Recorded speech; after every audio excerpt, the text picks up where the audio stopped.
আসসালামু আলাইকুম অডিয়েন্স বিন্দু, আজকে চলে আসলাম আরও একটা ভিডিও নিয়ে। এই যে মানুষটাকে দেখছেন, সে মানসিক প্রতিবন্ধী।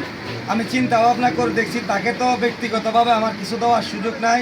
এই ভিডিওর মাধ্যমে আমার এই ভিডিওতে যা ইনকাম হয়, আমি এই ইনকামের পুরোটা অংশ তাকে দান করব। কারণ দেওয়ার মতন ওই অ্যাবিলিটি আমার নাই। এই কারণে আজকের এই ভিডিওটা করা। ভাইটা আসলে মানসিক প্রতিবন্ধী, ওকে নিয়ে আমি আরও কয়েকটা ভিডিও বানিয়েছিলাম।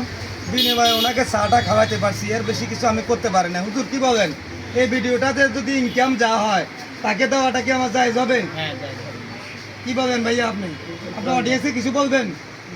লাইক কমেন্ট শেয়ার বেশি বেশি করবেন, তাহলে কিছু টাকা ভাইয়ে ওনারা আমরা এটা সহযোগিতা করব। আপনাদের এই ভিডিওটা আজকে করতেছি, আবার এখান থেকে যা ইনকাম হবে যাই আসবে ওটা দেওয়ার সময় আপনাদেরকে ভিডিওটা আমি আবার দেখাবো ইনশাআল্লাহ।